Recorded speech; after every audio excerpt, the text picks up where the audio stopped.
Hi friends, I welcome you to today's discussion with regard to finance related current affairs for upcoming RBI Grade B examination. Now the topic which we are going to discuss today is Financial Benchmark Administrators Reserve Bank Directions 2019. Now we are going to talk about some of the important points pertaining to these directions in the form of MCQs.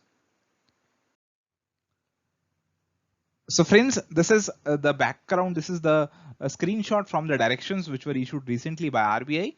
So you can see that this one relates to Financial Benchmark Administrators Reserve Bank Directions 2019, and this one is dated 1st of January 2020, and this is being addressed to all the financial benchmark administrators under the respective directions. So friends, now let's start our discussion on the MCQs which can be framed out of this particular topic.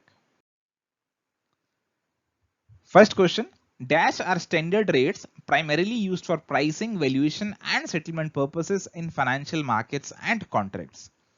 Options are financial benchmarks, financial rates, financial yields, financial offers, or all of the above. So first and foremost, we must be aware about what is a financial benchmark. So friends, benchmark basically is a standard. Now when we talk about financial benchmark, this would become financial standard or financial standard rates, which are primarily used for different financial purposes. They can be used for pricing a financial transaction, valuation of some financial instrument, or for settlement of any particular financial contract. So financial benchmarks, they are simply standard rates which can be used in any financial contract. For example, I can enter into a contract with you and we can say that the rate of interest will be MIBOR plus 1%. So this rate of interest in the contract is dependent on the financial benchmark. So these benchmarks, they serve as a standard for different types of contracts. For example, a firm may borrow money today and pay the lender interest based on the market interest rate. Now this market interest rate is going to be depicted by the financial benchmark. Financial rates like the standard interest rate, exchange rate, government securities yield, they are all some of the important benchmarks in the financial system. So we have the exchange rates, we have the yield which the government is giving on its securities. These are all examples of financial benchmarks. Now these benchmarks or these standard rates, they are set after careful analysis of the current market data about the relevant financial transactions. Now, some institutions, they are being given the authority to find and set such benchmarks, and these institutions, they are referred to as benchmark administrators. So friends, as per our discussion on the previous slide, now we can easily answer this particular question that financial benchmarks are the standard rates which are primarily used for pricing, valuation and settlement purposes in financial markets and contracts. So the answer is going to be option number A. Next question. As per RBI's recent notification, which of the following benchmarks administered by Financial Benchmarks India Private Limited are notified as significant benchmark? Options are USD INR reference rate, overnight Mumbai interbank outright rate, treasury bill rates, all of the above or none of the above. So friends, RBI in a recent notification has notified certain benchmarks which are being administered by Financial Benchmarks India Private Limited as significant benchmark. Now the definition of significant benchmark, it is given under the Financial Benchmark Administrators Reserve Bank Directions 2019. Now these directions, they permit RBI to notify any interest rate or any standard rate as a significant benchmark, and in this regard only RBI has notified these benchmarks administered by FBIL as significant benchmarks. So these rates, they are overnight Mumbai interbank outright rate MIBOR, Mumbai interbank forward outright rate MI4, USD INR reference rate, treasury bill rates, valuation of government securities, valuation of state development loans. So these are the benchmarks which are now being termed as significant benchmark by RBI. So friends, based on our discussion on the previous slide, now we can easily answer this one, that the answer is going to be option number D, all of the above. Next question. Which of the following is incorrect about Financial Benchmark India Private Limited FBIL? Options are it was jointly promoted by Fixed Income Money Market and Derivative Association of India, Foreign Exchange Dealers Association of India, and Indian Banks Association. It was incorporated on 9th December 2014 under the Companies Act 2013. It has not been recognized by RBI as an independent benchmark administrator. None is incorrect, or all of the above are incorrect. Now, if we talk about Financial Benchmark India Private Limited, or FBIL, now this is jointly promoted by Fixed Income Money Market and Derivative Association of India, Foreign Exchange Dealers Association of India, and Indian Banks Association of India. Now, this is a company whose promoters, they are the Money Market and Derivative Association of India, Foreign Exchange Dealers Association of India, and Indian Banks Association. Now, this company, it was incorporated on 9th December 2014 under the Companies Act 2013.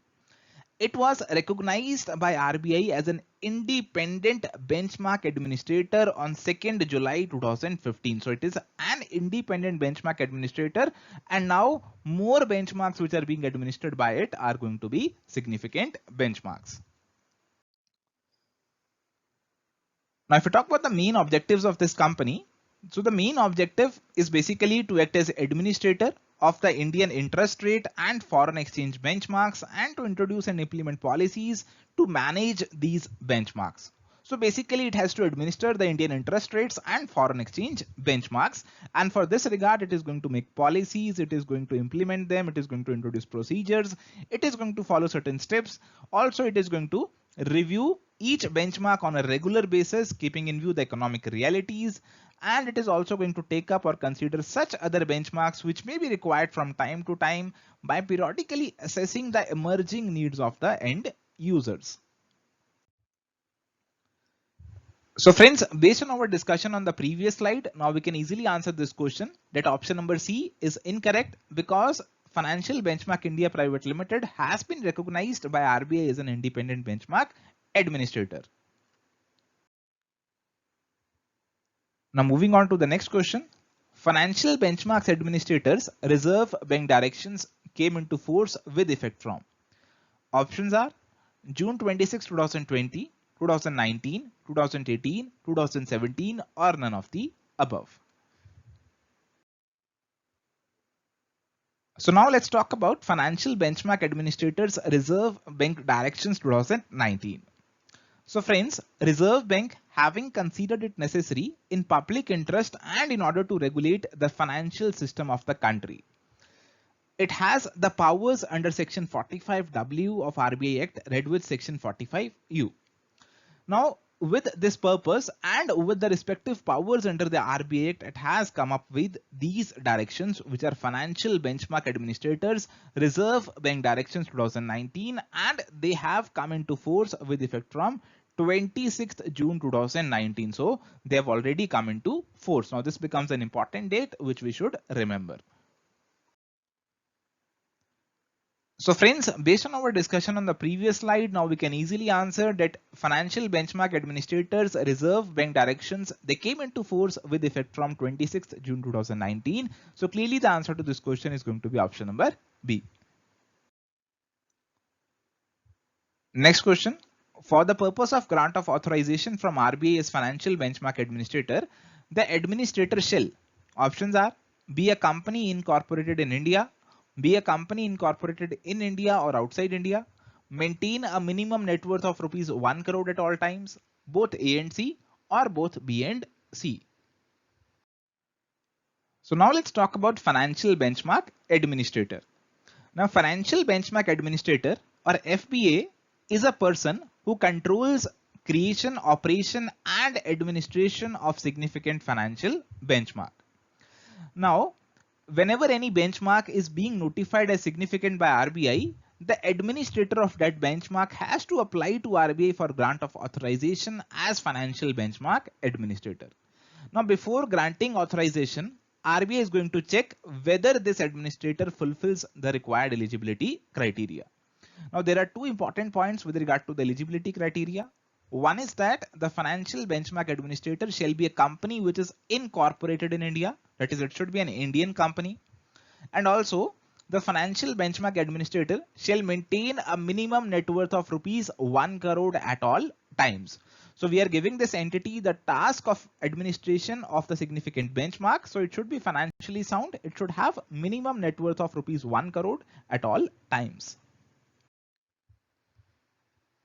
So friends, based on our discussion on the previous slide, now we can easily answer this one, that for the purpose of grant of authorization from RBI as financial benchmark administrator, the administrator shall be a company incorporated in India and shall have a minimum net worth of rupees 1 crore at all times. So clearly the answer is going to be option number D, that is both A and C.